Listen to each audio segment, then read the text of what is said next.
In today's video, I'm going to show you how to turn this crochet chart into this perfect single color granny square. So a crochet chart is really just like a map of your crochet. Granny squares are worked in the round, which means we're going to start in here at the center. If we have a little look at our key, we've got 3 main stitches, a chain, which is the oval, a slip stitch, the black dot, and the UK treble crochet, or the US double crochet, which is this T with a stroke across. So we need to do a little bit of interpretation before we get going. So if you have a look at your chart, we start here with chain 4. 1, 2, 3, 4. And the slip stitch joins these into a ring. This will be our foundation ring for the center of our granny square. Then if we look here into row 2, we have 1, 2, 3, 4, 5 chains. They're followed by 3 treble crochets worked right into the center of that ring. 2 chains, 3 more treble crochets, 2 chains, 3 treble crochets, 2 chains, and finally 2 treble crochets. And you can see here that the beginning of our initial chain is going to form the 3rd of that cluster. We complete the row by slip stitching into the 3rd chain. And if you look here, there's a 2nd slip stitch. Now this is the 2nd roll of a slip stitch. The first is as a joining stitch and the 2nd is as a positional stitch. It takes us into the center of this chain space so we can begin row 2. Let's give that a shot. So we're going to start with our loop on the hook. Take this out of the way. And we are going to chain 4. 1, 2, 3, 4. We're going to slip stitch into the 4th chain from the hook, yarn over, pull straight through, and now you have created a central hole. We begin our granny square by chaining 5. 1, 2, 3, 4, 5. Now when you're looking at a standard crochet chart, they're typically written for right-handed crocheters. So assume this unless it says otherwise. A right-handed crocheter will follow the stitches as described on the chart, working anti-clockwise, like so. A left-handed crocheter will follow the stitches, but while they're anti-clockwise in the chart, a left-handed crocheter will build clockwise. If this is difficult for a lefty, what you can do is you can snap a picture of the chart with your phone and flip it, and that can help make it a whole lot easier to follow. And I understand this, I'm a left-handed crocheter myself. So we have chained 5. Now we're going to work a group of 3 trebles. A good tip is to work over the tail end, as that really helps to secure it.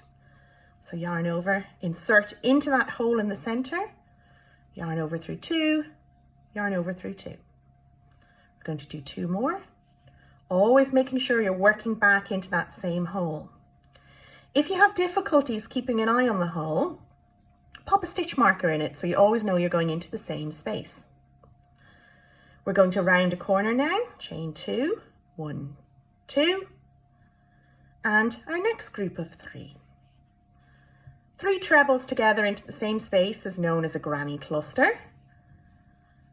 As you can imagine, from a granny square. So there's 3, 1, 2, our next group of 3, 1, 2, and 3. If you have a look at our chart, we chain 2 for our final corner, And now this chain counts as our third treble, but it's missing its two partners. So 1, 2. You can see how it's coming around really nicely. And we need to slip stitch into the third stitch to join. 1, 2, 3. With your slip stitch, always try and catch 2 strands, as that gives a much firmer join. Yarn over and pull through. And there you see the first round of our granny square. It always helps to just hold it in the corners and stretch it out, as that helps it gain its shape and makes it easier to work the next round.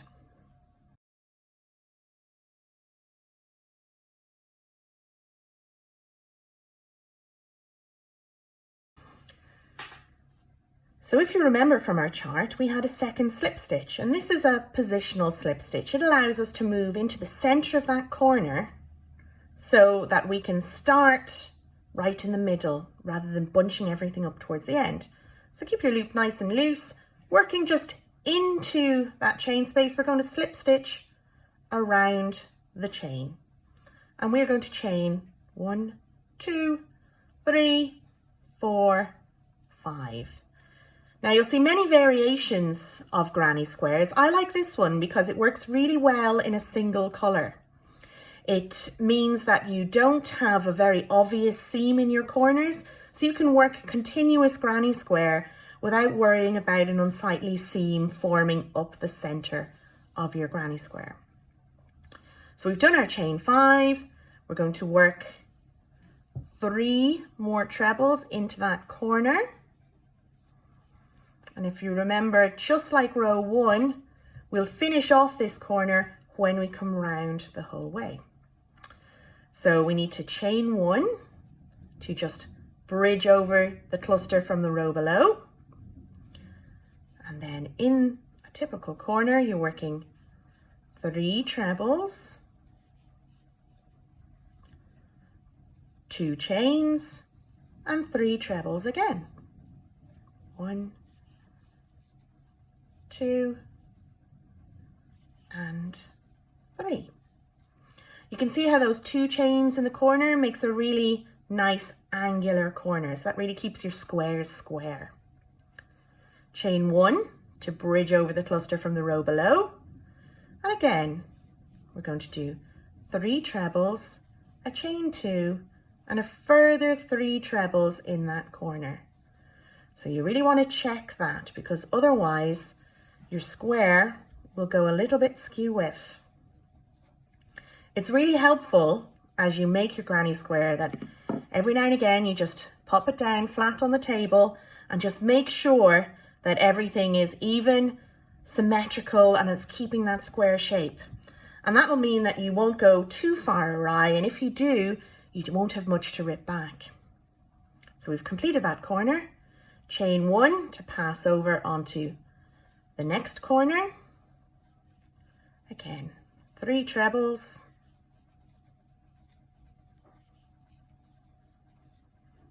2 chains, and another 3 trebles. 1, 2, and 3. We're nearly there. We do chain 1 to bring us back round to that first corner, and we want to complete this last cluster. So we've got 1 treble. That's what those first 3 chains count as. We need to add 2 more. And you can see that by having slip stitched along, we've created the space to pop those trebles in. We're going to slip stitch into the third stitch. 1, 2, 3. Remember to catch 2 loops, yarn over and pull through them both, and that there creates our final cluster. Here we've got 2 rounds of granny square, and then you can continue on. Remember your positional slip stitch, make it nice and loose so that you create lots of space and you're working right from that center of your corner, chain 5, 1, 2, 3, 4, 5, and create the second cluster. 3 trebles into that corner. Now we've got a little bit more distance to bridge to get to the next corner. Chain 1 to bridge over one cluster, and now we're going to work a cluster into that chain space from the row below. As we're on a straight side, just do one cluster. That's 3 trebles. In you go, chain 1, and now we're in a corner.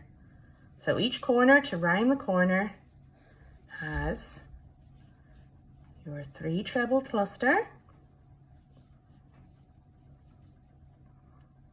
a chain 2 to make that nice square corner, and then the next cluster, rounding it around. 2 and 3. You can see that really nice straight edge and square corner.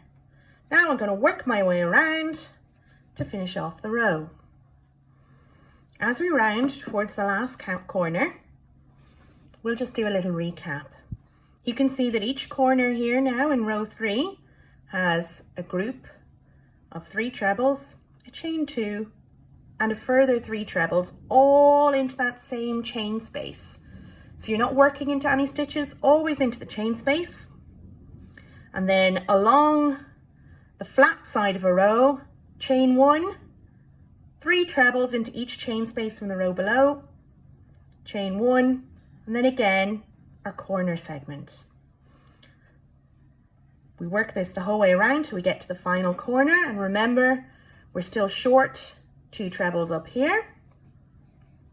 So I'm going to just pop those into the corner, working across that positional slip stitch that we made at the very beginning. Slip stitch into the 3rd chain, yarn over, pull through, and there we go. That granny square is looking really nice. There we go. So now you can see for row 4, each corner will contain our typical 3 trebles, 2 chains, and 3 trebles. But this side now, you'll chain 1, place 3 trebles in this hole, chain 1, place 3 trebles in this hole, and then work your corner again. So with each row, our sides get longer and longer. If we return to our chart, you can see gradually row 4 has our corner group and 2 separate clusters up the side. Row 5 will have 1, 2, 3, gradually increasing, making your square bigger and bigger. I hope you enjoy this granny square tutorial, perfect for making single coloured granny squares. Let me know how you get on in the comments. Take care everyone, bye bye. Hi, this is Fiona. Thanks for watching my video. If you liked it, why not subscribe below to make sure you get all my videos as they're released. Check out all my latest news on Facebook too, at Fiona Mead Crochet.